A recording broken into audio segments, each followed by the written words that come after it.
So welcome back to Third Age Reforged and to another pair of battle replays actually, because this video is going to include two replays, both of which are 1v1s and both of which include Khand. So we're going to be having a little look at how Khand can perform, and the more eagle-eyed among you may also have noticed that I have turned Reshade back on. Now, I've had a rather complicated relationship with Reshade over the past few months, it must be said. Pardon me. Part of the reason is because I know that a lot of people are a little bit iffy on the sort of weather effects that have been added to the game, as am I, and on Reshade they look absolutely dreadful. They don't look great in the normal version, to be honest with you, and I would be all for them just being removed from the game completely, because I don't think they really work. Like, it's really low res and horrible. But also it seems to have the effect where it makes the whole unit model low res when it gets applied onto the unit. Having said that, it does make everything a lot more vibrant and it's a lot easier to tell things apart at distance. And also, adding Reshade, one of my primary reasons for turning it off, of course, was the fact that it made things a little bit less reliable, but in 1v1s that is much less likely to be an issue. Now, let's get on with the army compositions, and this one is likely to be a pretty frantic affair, because it's going to be between Khand, the first battle anyway, and Rohan. So Samvel is going to be playing as Rohan, and FFA Muffins is going to be playing as Khand in the first matchup. And as I'm sure you've just realised, Khan's general is going to be the Nurad Windblades, which are a very quick, very deadly cavalry unit in melee. They kind of really, in terms of like the multiple HP melee cav, they're kind of the forgotten man. You know, most people will immediately go to the Haven Knights and the Witch Realm Inquisitors as an example of that. But the Nurad Windblades are a very different kind of unit. They are less tanky. They do not have a shield. They do still have multiple HP, but overall, you know, from a distance, certainly the Haven Knights and the Witch Realm Inquisitors will be able to take much more of a beating. But they are substantially quicker than Nurad Windblades. They'll be able to cover ground around the battlefield much faster. They'll be able to hunt down other cavalry. So outrunning the Windblades is certainly something that's going to be a bit difficult. Just in general, a bit of a different kind of unit. I suppose you could look at them as being a sort of cross between wargs and melee knights.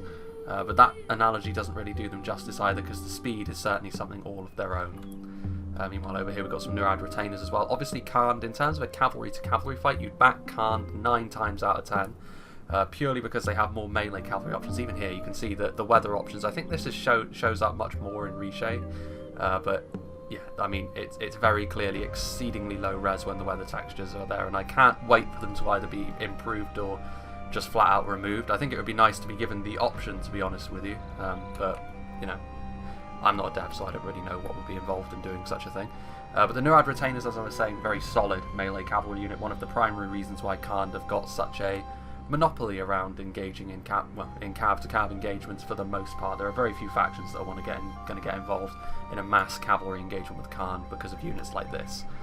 Right here at the back, FFA has spread his units out quite a long way. We have a couple of units of nomadic marauders, obviously axe throwers, so could be useful in the long run. They do need to be careful though, because if they get charged by any Rohirrim cavalry, that could end up being pretty nasty for them. Just over here we've got another unit of Nurad retainers. We have some archers, of course. So generally speaking, Khand can go for a full foot archer and horse archer composition, which can be very, very annoying to fight, to be honest with you, but can be very effective. Nomadic raiders, I should say. Rohan can also do the same thing though, so Khand do need to be a little bit wary of that sort of thing. We've got some Nerniag horse archers over here, and they are going to be joined by some more Nerniag horse archers, so obviously slightly more heavily armoured. Obviously, again, they look bad up close because of the weather effects, but obviously very, very effective horse archer force. This Khand in general have got so many options when it comes to their horse skirmishers. Same at the front here, we've got some Chieftain's Vanguard, which are not the General's Bodyguard this time, so they're going to be able to be used in a slightly freer role than normal. And they also have some Brotherhood of the Bow over here, which there are more of them, but they do not have multiple HP, so that's kind of the trade-off between these two units. Chieftain's Vanguard much tankier, Brotherhood of the Bow still a very strong horse archer unit though. Moving forwards just a little bit, we can see there is some nomadic infantry here on the front, which again, foot archers technically speaking, but they do double as decent mainline infantry. Don't expect them to beat enemy infantry of decent quality or higher though. And then finally over here we've got some nomadic light cav, so again, we've seen pretty much, we saw the Nerniag horse archers on the other side. Nomadic light cav not as strong, but obviously again it's all about numbers when it comes to Khan's horse skirmishers. And then we've got some Variag Bowmen over here as well. So a lot of archers, a lot of horse skirmishers, and then some Nurad retainers to try and keep all of this safe from what will presumably be the Rohirrim cavalry. Speaking of which, unsurprising to see the red shield of Erkenbrand over here. They are, of course, horse skirmishers crossed with melee cavalry, which you would think would make them the ideal pick in this kind of battle to take on Khand, and you would be right, although there, generally speaking, isn't enough of them to rely on. We'll see how well they can do in this situation, though. I have a feeling they are just going to be outnumbered for the most part. We have some Eowyn Shield Maidens over here, so again, the Rohan axe throwers superior to the nomadic marauders, it must be said, but this is only one part of this army. Helmingas and the Meduseld Guard. The Meduseld Guard obviously very, very strong if they can get into a good position to throw their jabbies, and then they sort of double as good mainline infantry as well, hyper tier mainline infantry. Obviously a lot of Eastmark horse archers, so again, very similar approaches I think from both factions here, although Rohan have started off a little bit more bottled up, whereas Khand have spread themselves out a lot more, so that speaks well for Khand, I think. The Aelred of Alberg, which are lancers, obviously very high charge. I think that's going to be Rohan's undoing here. They have got a lot of cavalry, but a lot of this is going to be lancers. So you can see the Aelred of Alberg, which are good quality lancers. The Eastmark riders, not so good quality, but still gives you more numbers. Some Riddermark cavalry, which are kind of the happy middle ground between the two. And that's going to be just about it. A very significant unit, however, on the field is going to be these guys, the Sons of Yul, because Khand have not brought the Variag Cataphracts, which means they are the only knight unit on the field, and that makes them pretty damn strong. I mean, they're going to be difficult to bring down. I would still imagine that Khand will probably fancy their chances if they can jump on the Sons of Yul with a lot of melee cav, but we shall see. This is only a short battle, so without further ado, let's begin. Now, this is obviously going to be quite fast and furious, as Khand are going to move in from both sides with their horse skirmishers. I think the fact that they've sort of deployed a little wider puts them on the front foot initially. There is also the fact that, just in general, Khan's cavalry is going to be much more suited to an elongated melee engagement. I think Rohan have actually got more lancers than Khand have brought melee cav, which could be a bit of a problem, but I think the sort of flip side of that is Khand have more horse skirmishers, so you can see now, trading blows with one another with their horse archers. The Nerniag horse archers should be able to defeat the Eastmark horse archers 1-to-1. But I think the Rohirrim are over here in greater numbers than Khand. Meanwhile, over here you can see once again the nomadic light cavalry trying to sort of double up here onto the red shields. Red shields are pretty tough, but they do not have multiple HP, so that's a good move here. And then punching right up the gut, the Rohan moving in formation. Those Brotherhood of the Bow and the Chieftain's Vanguard firing into the front of the Rohirrim formation, but they're going to need to bug out pretty quickly, because if they get caught by the Sons of Yul, it's going to be pretty rough for them, and they're not moving. Yeah, they left it too late. The Brotherhood of the Bow would be extremely lucky. Well, they're never going to survive this. They're just getting collapsed in on by all of the Rohan cavalry jumping on them at this point. The Brotherhood of the Bow very quickly routing underneath that sort of pressure. Unsurprisingly so. Let's go back down to half speed, I think, because this is obviously going to be quite frenetic. The Eastmark horse archers coming in. Nerniag horse archers again, 1-to-1 are stronger. But over on this flank, Rohan do have the numbers advantage as far as horse skirmishers go, although the Khandish archers are coming in to try and even that out a little bit. And it could be here that this huge mass of Rohirrim cavalry might just be enough to punch all the way through the Khandish lines, although they do need to be careful. They are bunched up to an incredible degree, quite frankly. They need to spread out. Now Khand are in a bit of disarray. Now is their chance, really, to start charging into the Khandish foot skirmishers and really start whittling away at Khan's strength. Unfortunately for them, however, the Sons of Yul charged right in here. Now, with a charge, they would beat the Nurad retainers fairly comfortably, but the Nurad Windblades are in here as well. Now, numbers-wise, Rohan are still okay, but this is not an ideal engagement for Rohan. If they'd spread out, they might already have Khand on the run, to be honest with you. But now you can see over here, the Nurad retainers are coming in. They are essentially surrounding the Rohirrim, bottling up this huge mass of cavalry, all surrounded here.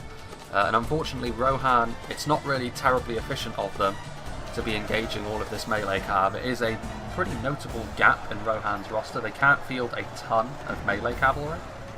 The red shields are really their only option there, and they're a hybrid unit, and they've already been sort of whittled down by all of the Khandish archers. You can see now the Chieftain's Vanguard coming back for another pass. The Brotherhood of the Bow were quickly dealt with, but the Chieftain's Vanguard did manage to wriggle away when all of the Rohan cavalry jumped on the one unit.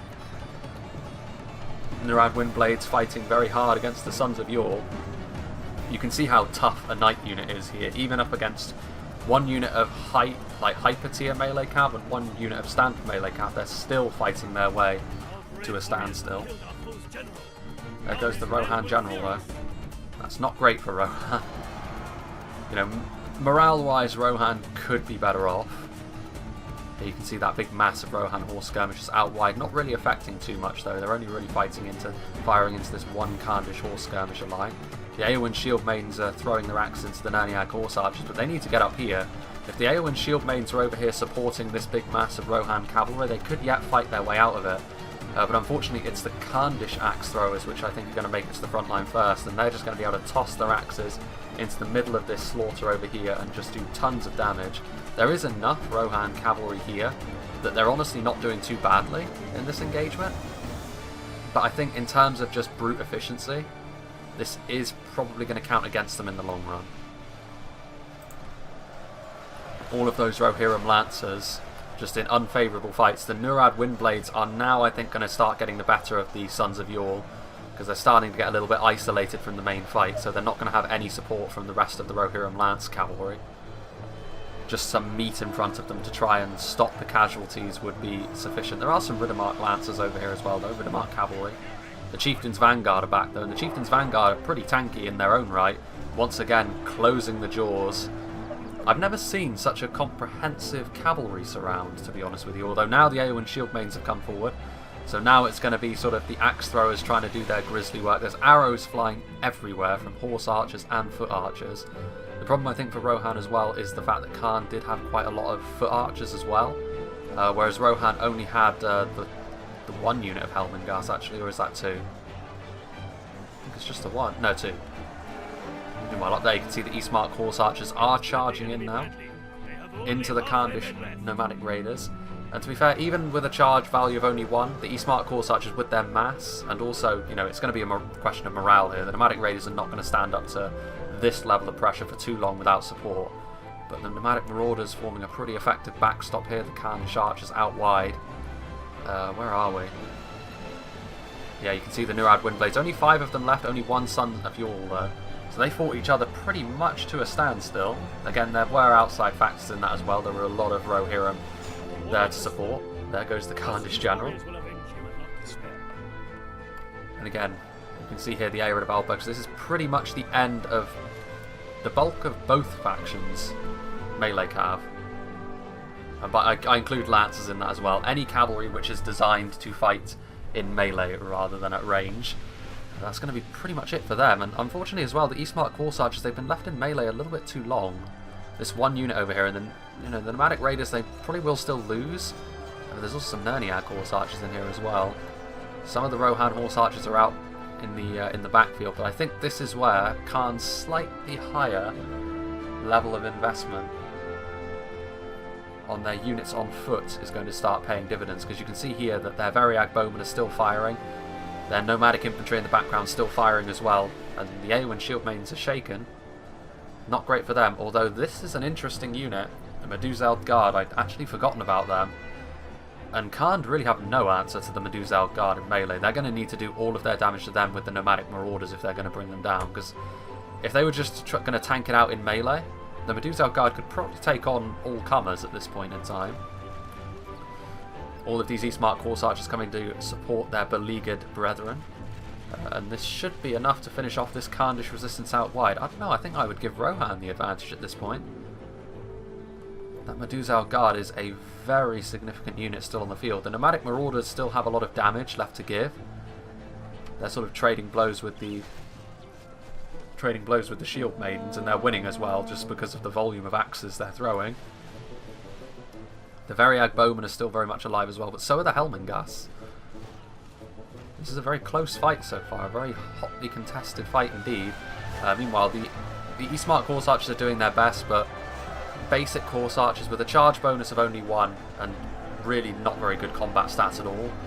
You know, trying to finish off units like this can be pretty difficult. Another unit of Eastmark horse archers coming in, because the problem is, unlike with the nomadic raiders before them, the nomadic infantry are pretty decent in melee, so the best chance Rohan have is to break them rather than to try and kill them in sustained melee. because the nomadic infantry will hold better than just basic garbage, and unfortunately as well the nomadic marauders turning around, throwing their axes into the Eastmark horse archers. I think the real question though is, where is the Medusel Guard? They are in range, however, and this might be where things start to go a little bit sour for Rohan, because the Medusel Guard are now really the only target as far as infantry goes for all of Khan's foot archers and axe throwers to target, because honestly if I was Khan I would not be too concerned about the Eastmark horse archers. I mean, they're routing as it stands, and there are also those Nurad Windblades which are going to chase them, but they were never really going to be too much of a threat anyway. If they'd strayed too close to the axe throwers they would have been dealt with very, very quickly indeed. So at this point Rohan are going to have to rely on, I think, the multiple HP nature of the Medusel Guard to see them through. The Helmengast is still alive as well, but again, the Helmengast don't have any really significant bonuses over the Variag Bowmen. The nomadic marauders are still, they are going to have to be the ones to bring the Medusel Guard down, though. It's a very closely fought thing, this. And again, the Eastmark horse archers come back once again, charging into this mass of Variag Bowmen, causing some of them to become shaken. The Eastmark horse archers getting away as well without breaking. That's a pretty substantial development. At this point the Medusel Guard are not going to be able to get away from the nomadic marauders. They are, I think, going to have to hold their ground, and the question now is, will they be able to finish off the rest of this Khandish infantry with the support of these Eastmark horse archers? And I would imagine as well the Helmengast, they are still firing, doing their best to continue to kill off the Variag Bowmen. Well, I guess now we'll find out just how strong the Medusel Guard are in melee. Again, having a substantial numbers advantage is a big deal. And even an elite unit like the Medusel Guard can sort of start to struggle pretty badly when they're outnumbered by a certain ratio. The Chieftain's Vanguard and the Nurad Windblades have been sort of continuously trying to get into those Helmengasts, although it might be worth their time to try and bring down these Eastmark horse archers once and for all. The Medusel Guard, they're taking losses, and they have been taking damage as well, so it's possible that a lot of their hit points have been expended. The Helmengast might be out of ammunition. Some support from them in melee the Medusel Guard would certainly not say no to. And that, indeed, sort of blobbing up into as survivable a blob as possible might be Rohan's best chance here.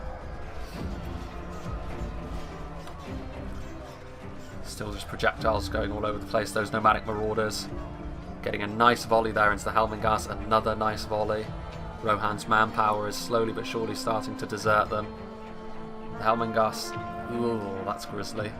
I don't know if that, yeah, now they're going to get recharged. That's going to be the end of the Helmengast, which you would imagine is also going to lead to the end of the Medusel Guard. Those nomadic marauders and what's left of the Khandish cavalry is going to be able to recharge this Medusel Guard. And I think that's going to be the end. Even a unit as strong in melee as the Medusel Guard is not going to be able to turn this one around for Rohan, I don't think, but a very hotly contested one, very fast and furious. And again, I feel as though this match was there for the taking for Rohan. I think that middle engagement here where all of these dead horses are, Rohan really did Khan a big favour by blobbing all of their lance cavalry up. And it was a very smart surround from Khan, but even so, they almost didn't have the manpower to sort of pull that off. The Nurad retainers, they're a good melee cavalry unit, but they'll only get you so far if they're outnumbered by that much. But even so, very well fought. And the Medusel Guard, this is going to be the end, the final 500 frames. And all of the foot archers also helped out a great deal. But as you might expect from a Rohan versus Khan battle, lots of cavalry on the field. Variag Bowmen, they're actually shaken, which is amusing. But obviously, with that cavalry, it's all going to be for naught, and that is going to be the end of Rohan's resistance, pretty much. Still a couple of these guys left, so that's going to be the end of him. And there we go. Just the one guy. And he's going to be able to get a kill before he goes down. And there he goes. Dead or flee. Our warriors hold the field today. Well played, and very, very close to boot. And again, I feel as though Rohan probably could have won that if they had just sort of, once they had killed off the Brotherhood of the Bow, if they'd fanned their lancers out in every direction, made it difficult for the Nurad retainers and the Nurad windblades to sort of blob them up and be as efficient as possible. It still would have been difficult for Rohan because some of those lance cavalry units would have just been hunted down by the Khandish melee cav. But that's a question of micro, and you know, when you have a sort of cav to cav engagement like that, micro is going to be all important, and in the end, based on that, Khand were just about able to pull out the victory. The Nurad windblades doing well in that big cav blob fight. The Nurad retainers doing okay. Obviously cavalry units tend to have much lower man counts than normal. Chieftain's Vanguard getting a decent amount of kills, but honestly not too surprising to see a lot of the Khandish sort of footbowmen do particularly well, because obviously they were left unmolested for the most part in the fight, able to fire off a lot of their ammunition, doing damage to the Rohan cavalry and infantry alike. So well played to FFA Muffins for that, but we will now move on to the second battle that we've got lined up today featuring Khand. So now for the second of the two battles, and this is going to be a very different approach from this Khandish player, because there is still cavalry in his army, but it is most certainly not the main focus. The main focus, as I'm sure you can see, is the fact that he has brought 3 black powder watchers. So this one was sent to me by Smoking and Tolkien. Nice name. So these 3 black powder watchers are going to be sort of the centerpiece of the army. If you're going to bring 3 pieces of artillery on a field battle, a lot of your budget is going to be taken up with that. You're going to need them to perform well. And the Hwatcher in particular is an interesting piece of artillery. I'm not really sure how to quantify it. It's not so easy as to say, well, it's either going to get hits or it isn't, because the Hwatcher will, you know, probably get hits with the surface area that it tends to do. It's going to be interesting to see how 3 of them work out, though. I've seen a lot of people bring a Hwatcher and it be very effective in a field battle. 3, however, as with most artillery heavy builds, I think it's going to be either very, very good or very, very poor.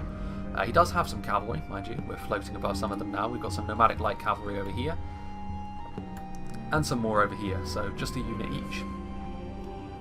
And obviously with only 2 units of horse archers, they are certainly not going to be the main focus of the army. They're going to be there for harassment purposes only. In order for your horse archers to really be the centerpiece of your army, you really need to reach critical mass with them, which Khand can do very easily. But in this case, they're just going to be there to make life a little bit more difficult, I think. Dale are the opponents, though, so it's going to be less easy to utilise archers to their fullest capabilities. We've got some nomadic light infantry just as some chaff on the front line, so obviously very similar to something like Angmar Marauders or something like that. Over 250 men in the unit on huge settings, but don't expect individual levels of quality from them. But here, as with any sort of infantry heavy Khand build, we can see some Nurad halberds backed up by some Nurad footmen, so obviously a very nice AP combination here. Very tough, very durable, and should be quite effective against Dale as well. And as if that wasn't enough, we have, I think, the only multiple HP halberdier in the game, since the Witch Realm Enslavers became multiple HP shock troops, and that is going to be the Nurad's War Chief Retainers. Obviously very, very effective AP damage from the front, phalanx, multiple HP.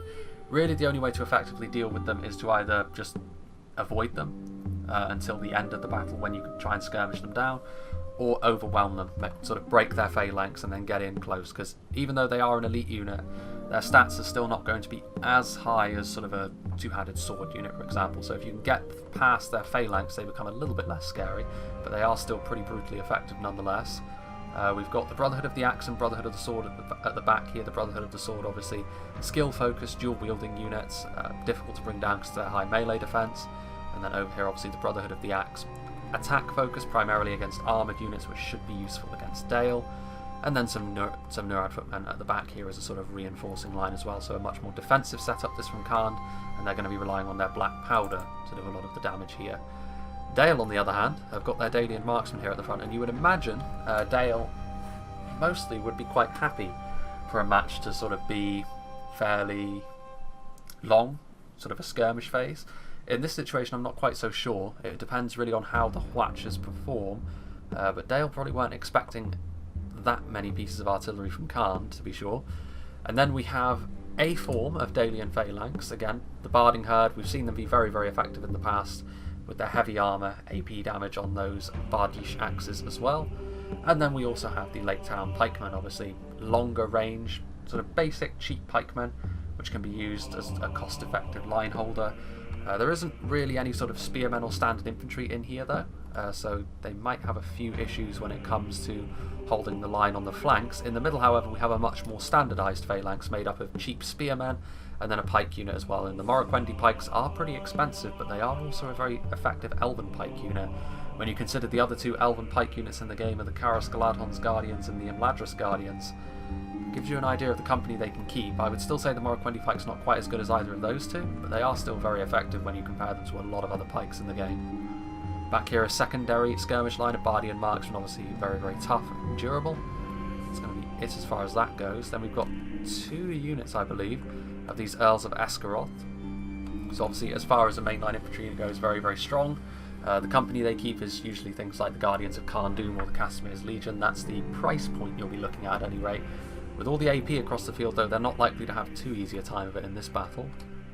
Dalian Cav, obviously Lance Cavalry. Could be seen as a bit of a risk against Khand, but that could pay off here. If they're able to get in behind the enemy lines, they could cause some real havoc with the lack of Khandish melee cavalry. Back here, the Dalian General going to be the Blackshot Dragon Slayers, obviously very, very effective at singling out single unit entities and bringing them down over the course of a battle. Good in melee as well. And then over here we have 2 units of Dalian melee cavalry, the Earls of Dale. Probably brought in preparation for a lot of Khandish melee cav to try and equalise with them a little bit, but in the end they're going to be used a little bit more aggressively, I would imagine, in this fight than anything else. So, without further ado, let's begin this one as well. Now, we're going to stay over this side of the battlefield with Dale because immediately the Hwacha is going to come into play. Now, the Hwacha could do pretty serious damage to this Dalian front line here, and if they lose too much of this phalanx, that's going to be bad tidings for them as the battle goes on. And I think he's probably going to be seeing Hwacha is firing, and now you can see the Hwacha's projectiles are on their way across the field. Several of them are missing their marks, but several of them are also hitting. And you can see just how many projectiles are hitting this Dalian portion of the battlefield. Some of them are bound to hit. It's not like a catapult where you could feasibly go throughout the entire battle and not kill more than 10 people if the entire enemy army is in loose. The Hwacha is a pretty scary beast once it gets up to speed. However, bringing 3 of them is a big investment. It's going to give Dale some pretty serious advantages in other portions, in particular with the cavalry, which Dale probably weren't expecting to have the run of the cavalry engagement. That first Hwacha volley didn't do huge damage, but it is forcing Dale to be a lot more aggressive than I think they would like. And obviously the closer the Dalian army advances, you can see here just these Lake Town spears are getting absolutely shredded by the Hwacha as they get closer. Although better the Lake Town units than the more elite units behind them, like the Morroquendi pikes and the Barding herd. But even so, Dale having to be very, very aggressive here. The Horse Archers also coming forward to try and do some damage here to the Dalian cavalry as it's on the advance. Obviously those Lancers are going to be a bit of a concern for Khand going into the late game, because if they do get into the back lines, Khand are in trouble. And that nomadic light cavalry got itself caught there, which is unfortunate for them. Now, has the Hwacha done enough damage? Probably not. It's also going to do huge friendly fire damage to the nomadic light infantry, but again, if there is going to be a sacrificial unit in the Khandish army, this would be it. And the Hwacha is still doing damage to the Dalian army as it pushes forward. Now you can see obviously the Khandish front line getting into position to accept the advance of Dale. The Earls of Dale over on this side have also caught the other unit of Khandish horse skirmishers, and they will make very quick work of horse archers in melee. The Earls of Dale are a very effective melee cavalry unit, heavily armoured as well. And here come the Brotherhood of the Sword and Brotherhood of the Axe as well, which could actually be a very important pair of units in this battle. Now the question is, has Khand managed to unbalance the Dalian player enough for this to have worked? I'm personally not so sure, because now Dale are going to be able to get in behind the lines. Now the Earls of Dale were stopped there by the Brotherhood of the Sword, and also the Nurad footmen are on the way as well. The Brotherhood of the Axe are out here, and they are in melee against the Dalian cavalry. The Dalian cavalry is going to get mulched by the Brotherhood of the Axe in melee. They need to get out of there, and the Lake Town units will not fare too well either in this sort of formation. Meanwhile, here we can see the frontline engagement, and Dale's front line was honestly far more defence focused than attack focused. And one of the problems they will run into here, quite quickly I would imagine, is the fact that the Khandish front line is all AP, which is going to be a big problem for stuff like the Earls of Escaroth and the Barding herd.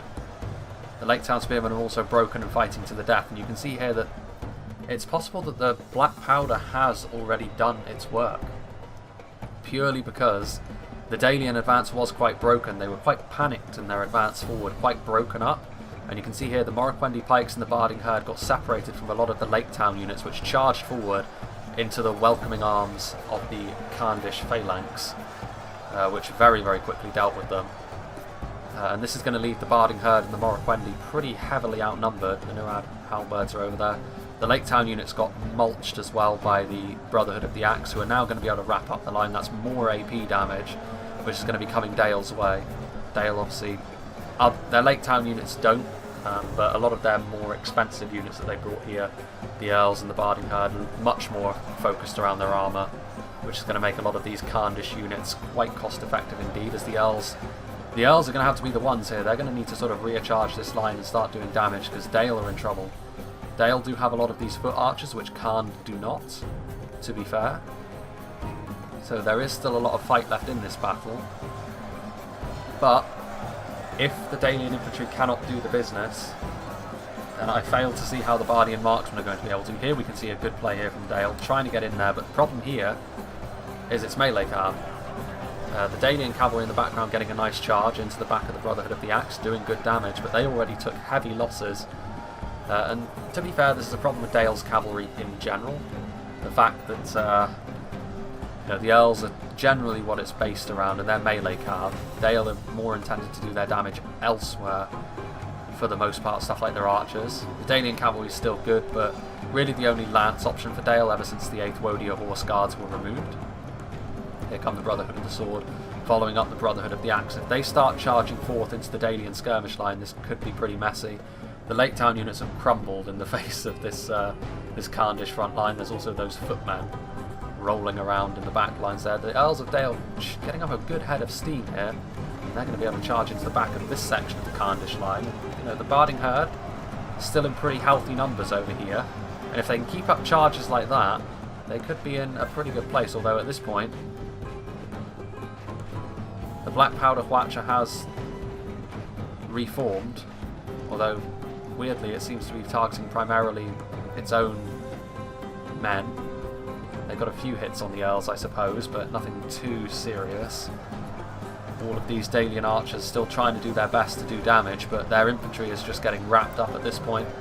You can see here a combination of the Brotherhood units pushing into the skirmish line, and the Halberdiers and the Phalanx sort of repositioning themselves to slowly munch the Dalian line. Those Nurad footmen are just sort of trying to chase down the Earls of Dale. I'm amazed there's still Lake Town units on the front line, to be honest with you. These Lake Town spears fighting hard. Barding Herd are wavering. And as soon as all of the infantry for Dale is gone, you would imagine the writing will be on the wall. There's a lot of skirmishers back here, but you can see how panicked the Dalian player was, just from how disorganised his skirmishers are. Even he quickly got them into a position where they could fire as quickly as he possibly could, but that is the problem. If you're caught off balance by something like this, being faced with 3 Hwachas, it can be pretty difficult to readjust, especially when, in the Dalian player's case here, he had a lot of skirmishers, he had a sort of a phalanx type formation at the front, where he was obviously hoping to hold the front line.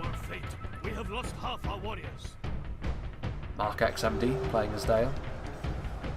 But unfortunately for him, that didn't pan out, and he was forced instead to be aggressive, which he could have pulled off with this army, to be fair, but I think, Khan obviously had this very much in mind.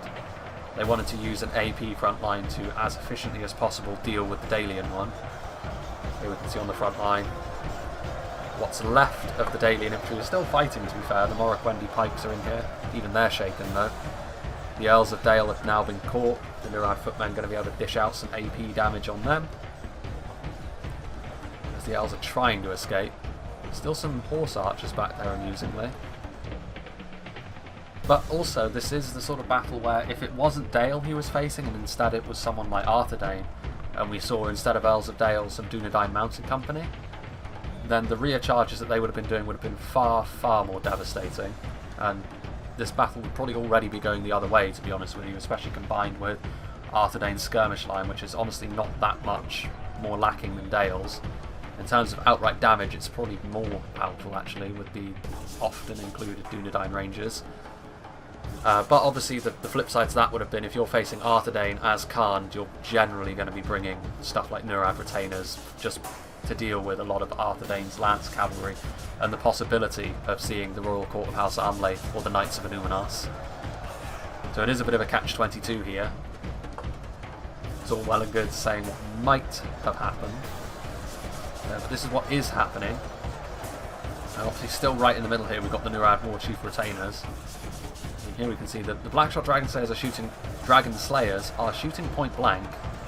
Kinda, potentially taking on more losses than they need to. Have a look at the percentage of kills. Kinda technically behind in terms of the percentage of kills. The one problem that I think Dale are going to have is eventually they're going to have to go into melee with Khan fully. And you can see already stuff like the Bardian Marksmen are running out of ammunition, and here is where Khan's infantry should come into its own. Do Dale have any more Earls left alive? There's a few left in the backfield. Not many though. Khan have still got some of their black powder Watchers, although the positioning is not really helping out too much there. Balance of forces is evenly matched. There are still Lake Town units here, but they are shaken. Still Barding Herd fighting hard, but again there's more AP damage coming their way. Again, the Blackshot Dragon Slayer is strong at range, strong in melee, but will they be able to honestly fight the Nurad War Chief Retainers in melee? I'm not so sure about that myself. As the Nurad Footmen continuing to use these war clubs to good effect. Bardian Marksmen doing their best, and for the most part they do make a pretty good makeshift frontline infantry unit, but again in this situation where everything they're facing is AP, it's not the easiest task for them to take on. More arrow fire going into the Khan front line, but again something else the Nurad Footmen have in their favour is a big shield value. Their shields they don't have the same ability as great shield units to push their way through lines quite as much, but that is still a lot of protection from arrows they do have. It's another one of their plus points. The Watcher started firing, but by the time they did, the Earls of Dale were already long gone from that position. Even so, the fireworks are going off. Here come the Earls of Dale once more, trying to shut this black powder down once and for all. The Nurad War Chief Retainers are on the way though, and as soon as they start doing damage to the Earls of Dale, it's going to be good night for them. Dalian Marksmen who are out of ammunition coming in. The Dalian front line is starting to look a little bit more desperate, although Khan have not got too much left either, to be fair. And indeed up on this section of the line, Khan certainly don't have a lot left. There's still the Blackshot Dragon Slayers, which could have a pretty big part to play in this battle as well. Only 2% in it. And again, of those 2%, Khan are just much better placed to be in a melee fight. A lot of what Dale have left is skirmishers that are out of ammo, which you could stand to do worse. A lot of Dale's archers are pretty decent in melee as far as they go, but not against all of this AP. There go the Earls of Dale. Once again, the Blackshot Dragon Slayer is trying to do damage to the Nurad. The Nurad War Chief Retainers on the way back. Are they going to try and punch through this gap and go right for the Blackshot Dragon Slayers? It might be well worth their time, because it's not even as if the Earls would be able to save them. If the Earls charged into the Nurad War Chief Retainers, it would not be long before they were destroyed. More Bardian Marksmen routing off. These Dalian archers are fighting really hard, but I just don't think they have enough left in the tank. Blackshot Dragon Slayers still doing some nice damage to the Nurad Footmen. Nurad Footmen are now trying desperately to get into melee with the Blackshot Dragon Slayers, which they will of course lose pretty handily in melee, but they will be stopping the Blackshot Dragon Slayers from firing for a time. These Earls still trying. Again, if you can imagine what sort of damage these Earls would have done if they were a unit of Knights, for example. Again, to use the Arthedain comparison, if it were Knights of Illuminas, Khan would be struggling. You still wouldn't want to send Knights of Illuminas into all these halberds and Nurad War Chief Retainers. But the rear charges would have been so much more devastating than the Earls have been able to manage. They've done their best, but I don't think it's going to be enough to see them through. More and more Nurad footmen are starting to charge into the Blackshot Dragon Slayers, trying to swamp them as quickly as they are able. Nurad Warchief retainers over here. I'm amazed these Lake Town pikes are still holding the line. They are wavering, and you'd imagine that this is probably going to be the end for them. But the rest of the Lake Town units routed off fairly early in this fight. They, however, held the line longer than most. Now they are gone, however. And that is also going to be the end of the Dalian Marksman, which is going to leave essentially this engagement over here. The Blackshot Dragon Slayers, supported by this very damaged unit of Earls. But again, it's the sort of engagement where I would say possibly Dale could win if not for the Nurad Warchief retainers, because they are still very healthy. They're exactly the sort of thing which the Earls are going to want to avoid, and also the damage that they can dish out from the front with their phalanx is going to be too much for the Blackshot Dragon Slayers to deal with. Although the Nurad Warchief retainers, I'm not sure why they're charging around after the Earls of Dale on foot. There's no way they're going to be able to reach that. Not much in the way of Nurad halberds left though, as they slowly but surely march their way towards the Blackshot Dragon Slayers. And there is a nice charge from the Nurad Warchief retainers. Well, there goes the Dalian general. I just noticed in the background there the Fletcher is remounted and it's shooting away at the routing Lake Town pikemen. More halberds being added to the mix. Whatever happened to the Earls? Did they get destroyed? Nope, there they are. They are going to charge in, although they're charging into a section that does have halberds, so I would imagine this is probably going to go exceedingly badly for them, and indeed it did. So that is going to be the end of the Earls, and I think at this point Mark XMD has probably accepted his fate. He knows that victory is not going to be his this day, but again, I feel as though both of these battles have been a pretty good showcase of what Khan can do. Obviously a lot of people, rightly when they think of Khan, think of the really strong horse archers and melee cavalry that they have available to them. But they also have other tools, and this battle in particular has shown how strong their front line can be against armoured factions, I think more so than the others. The more armour-piercing focus of the Nurad footmen and the Nurad halberds makes that more viable against factions like Dale. But also the artillery. The Fletcher is it is a completely unique artillery piece to Khan, and I think this battle showed how scary it can be, because in the end I don't think we're going to see it got a huge amount of kills across the three of them. But it would have done had Dale not charged in, and that panicked advance that Dale had to engage in was ultimately what has undone them here, because the initial line that charged in was so quickly dealt with by the Nurad units on the front line that in the end Khan were able to deal with the numbers discrepancy in terms of infantry pretty effectively. So well played there to Smoking and Tolkien, winning the battle there against Dale, forcing them to be aggressive, which, that composition of Dale was certainly meant to be a little bit more defensive, you would imagine, sort of using their foot archers against the expected slew of horse skirmishers that I'm sure he was expecting, and then holding the front against enemy cavalry or infantry with their phalanx, with a focus around anti-cavalry. In the end though, primarily infantry. The Fletcher doing decently across the board. When you add all of them together, that is a fairly substantial amount, but considering how much artillery costs, it was certainly the fact that it forced Dale to move forward that was the more significant thing, rather than the kills it got. It still got a fair amount of kills on the Lake Town units that advanced in first, to be honest with you, but even still, the Nurad units obviously very effective on the front line. The Lake Town units not great against them, and the more heavily armoured, more elite Dalian units that we saw as well, not ideally placed to face all of that AP either. The Brotherhood of the Sword, less kills. I think they got charged by the Earls one too many times, but the Brotherhood of the Axe, despite eventually falling by the wayside, did a lot of damage to the Dalian infantry as well, and the Nurad Warchief retainers obviously very, very strong in the middle as well. So yeah, well played to both players in this battle and the battle previous, and a bit of a Khandish theme. Obviously I've done this once before with Gondor, this time with Khan.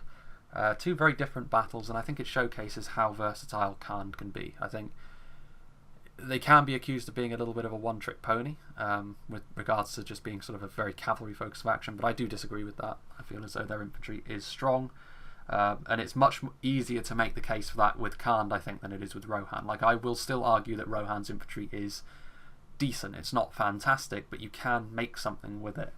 Whereas with Khand, it's a pretty well-known fact that, especially if you're up against an armoured faction, all of their Nurad units can be a significant challenge to overcome, especially with how durable they are. So yeah, I hope you enjoyed this, and I hope you'll join me for whatever is next, which we're probably going to be making a return to the Mountain Pass.